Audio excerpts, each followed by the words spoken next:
La Explanada 68.0, el espacio que nos mueve.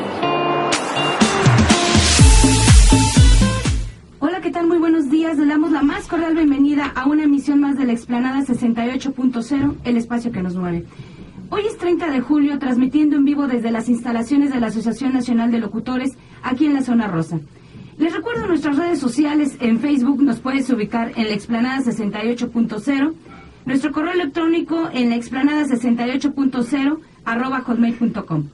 Y esta mañana es muy especial para mí porque nos visita el licenciado Luis Manuel Arellano.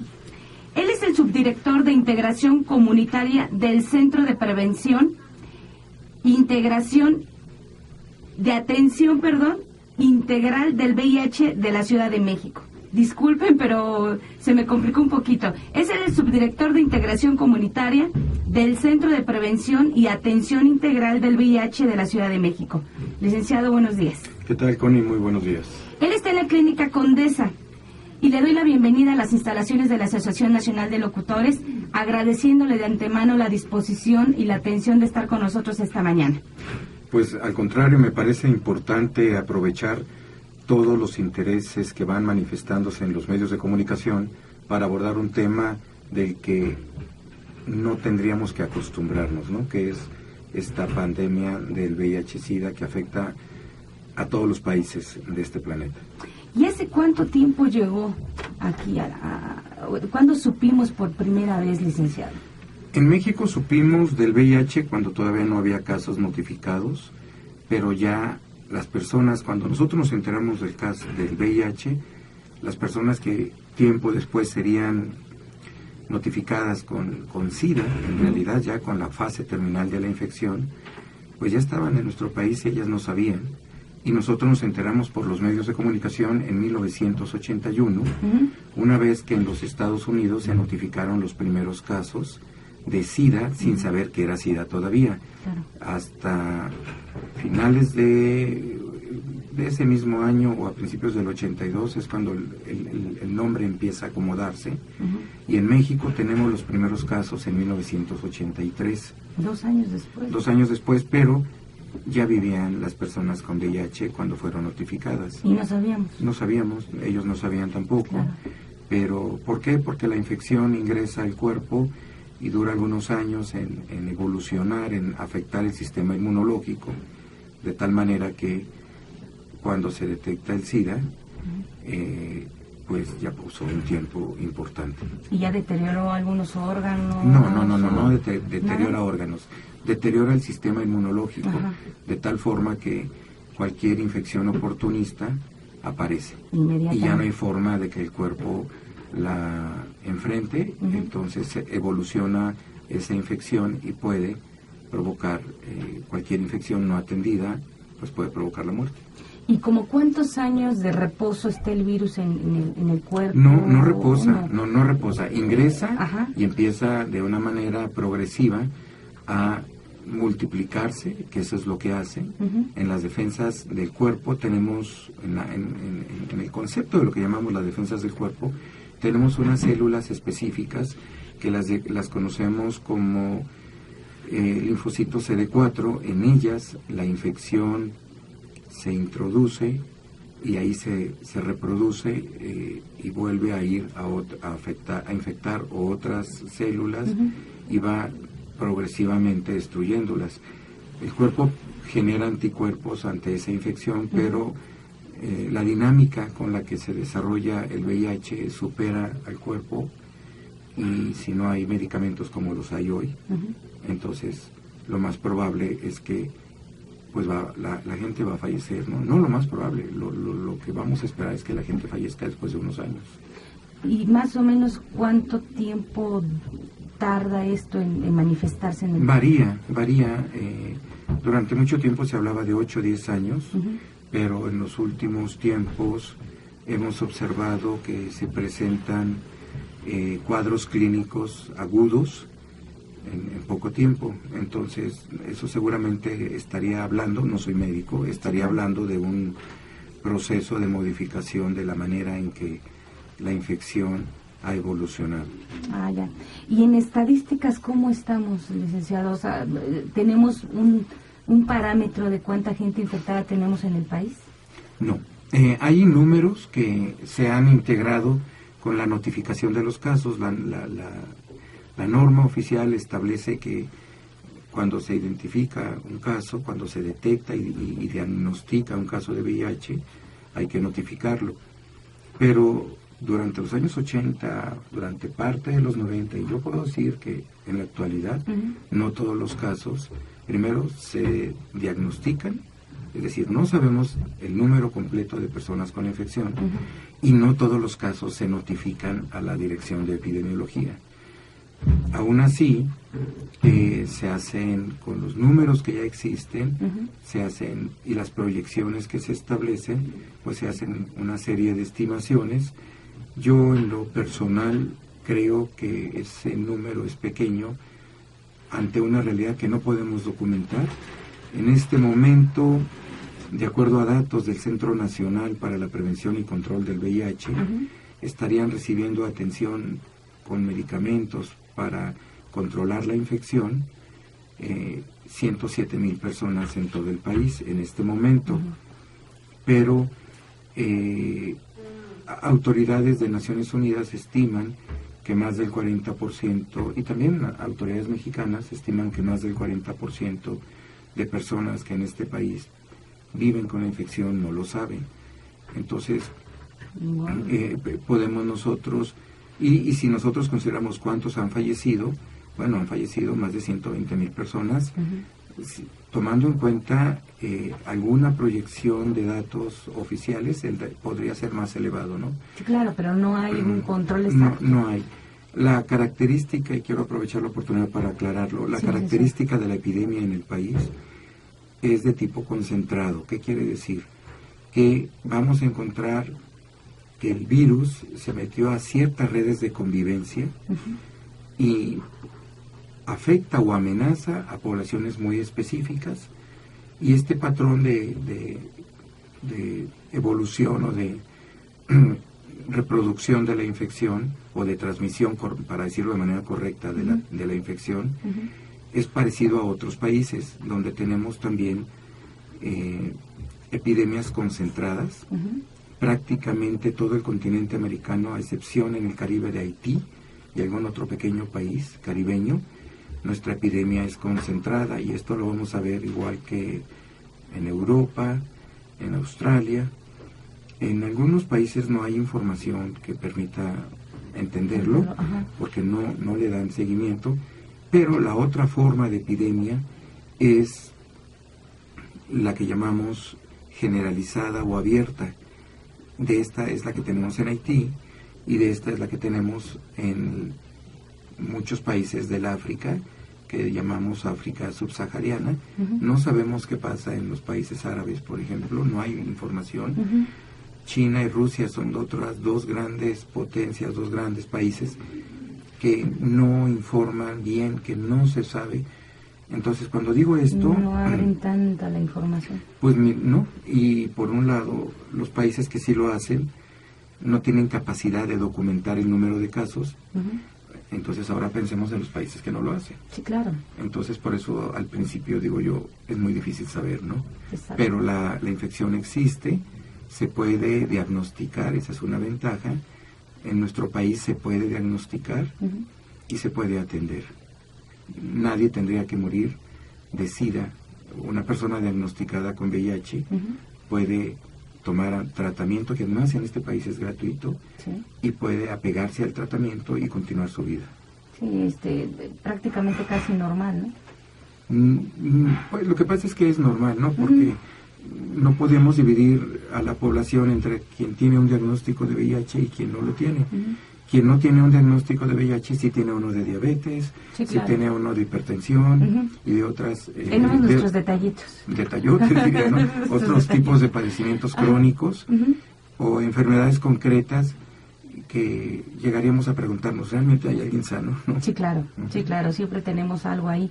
¿Y qué pasa con los pequeñitos que son de padre infectado y de mamá supuestamente sana? ¿Y qué pasa con ellos?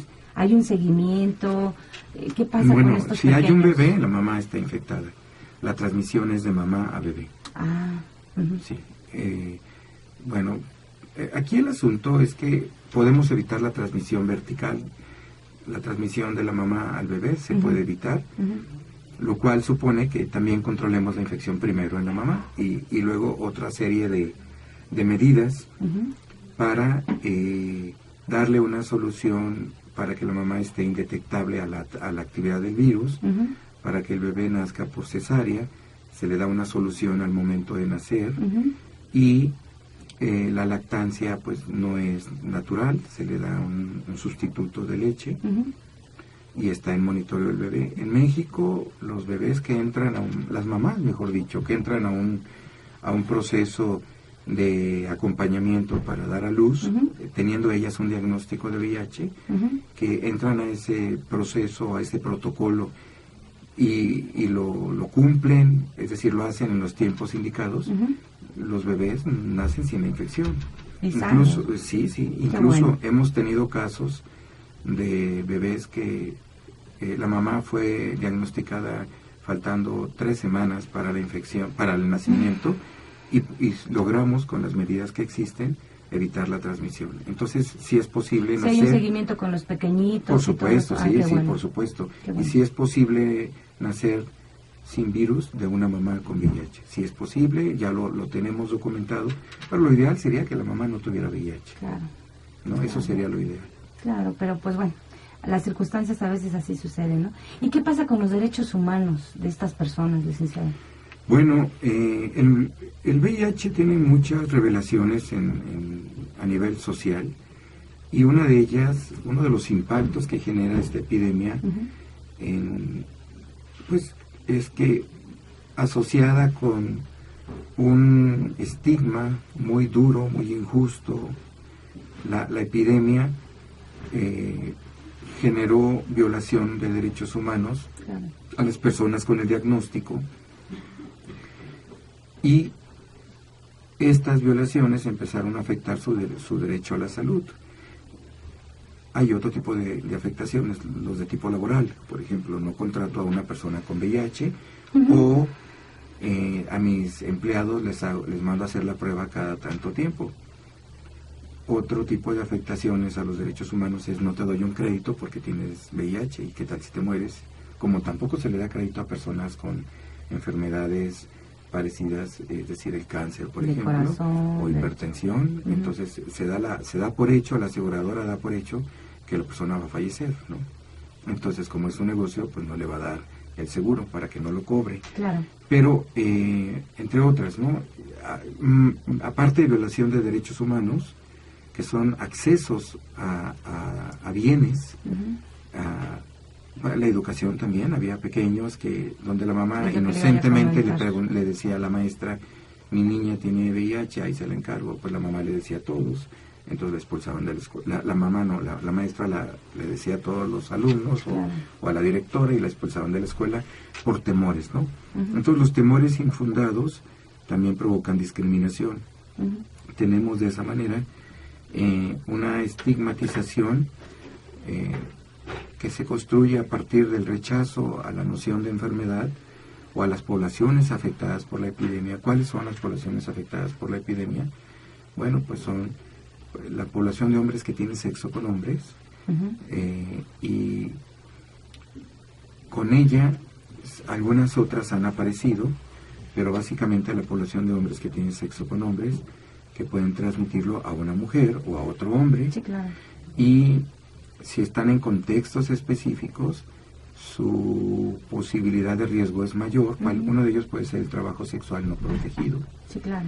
Ahora, ¿qué pasa con estas violaciones de derechos humanos que conjuntan estigmas hacia poblaciones específicas, miedos hacia la palabra enfermedad y distorsiones respecto a lo que es la infección, no saber cómo se transmite y no saber cómo se protege? La falta de información. La falta de información, pues entonces se generó una bola de condiciones que empezaron a afectar derechos humanos y gracias a los activistas en VIH-Sida es que se generaron movimientos para pelear por los derechos humanos dentro del sector salud.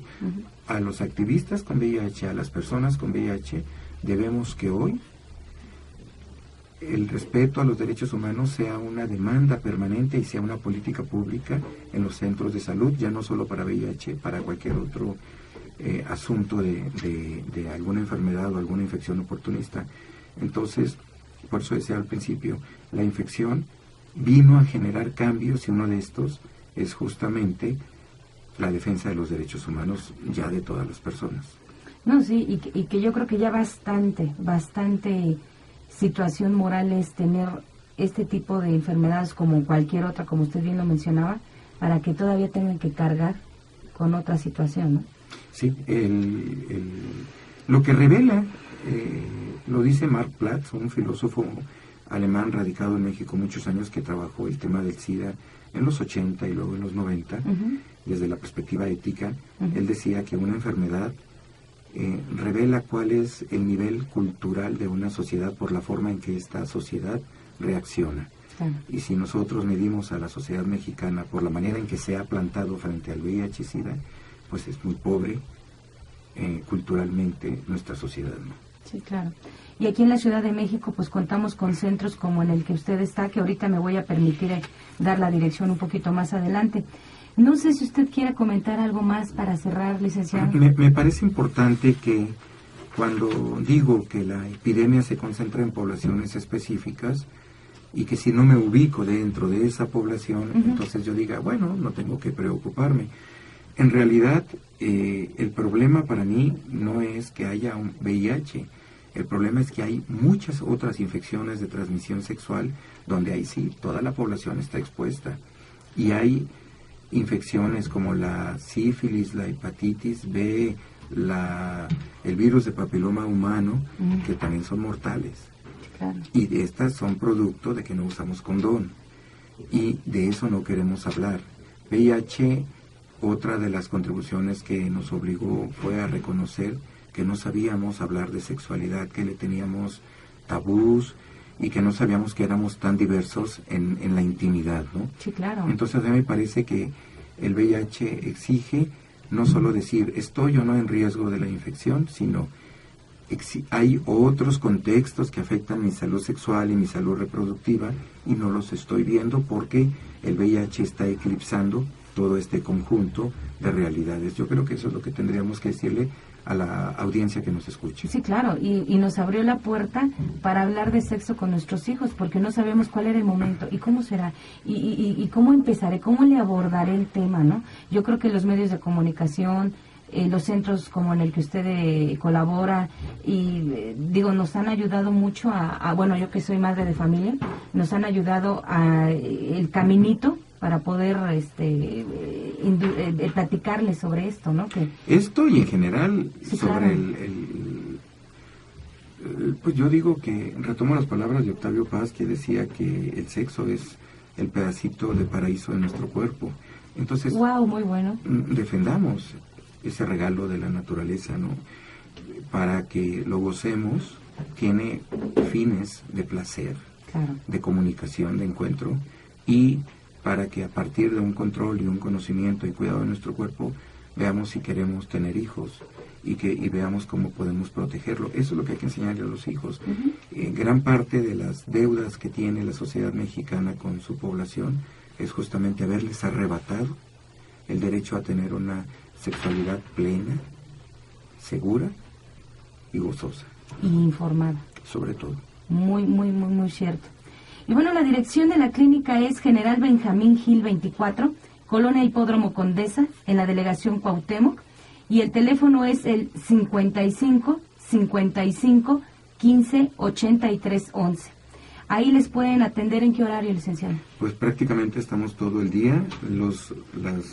La detección se realiza de las 8 de la mañana a las 6 de la tarde. Y tenemos una segunda clínica en la delegación Iztapalapa. Está ubicada en la unidad Vicente Guerrero, en la calle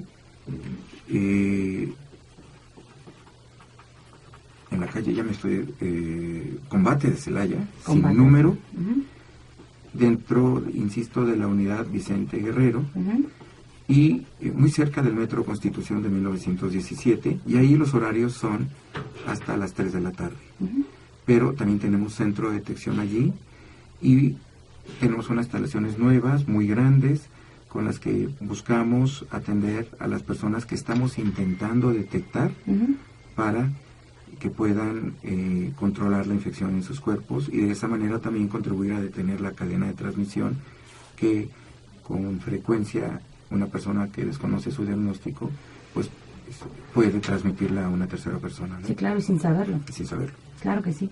Pues bueno, pues le agradezco infinitamente que haya aceptado venir. De verdad les puedo decir que es una persona muy accesible, que inmediatamente dijo sí, claro que sí, vamos a estar ahí en la mañana, y yo le agradezco infinitamente de verdad que nos haya prestado estos minutos para informar a nuestro público. Gracias, Connie, un gusto estar aquí. Cuando nos necesiten, aquí estaremos. Muchísimas gracias. Y bueno, nos escuchamos la próxima semana en una emisión más de la Explanada 68.0. Y nos vamos con una reflexión, como cada sábado. No esperes el momento perfecto, toma el momento y hazlo perfecto. Vive con intensidad, como lo acabamos de decir. Solo se vive una vez, pero vívelo con responsabilidad e informado. Y les comparto que agradezco a la vida estar un sábado más con ustedes. Y bueno, yo soy Connie Olivares, que tengan bonita tarde. Adiós.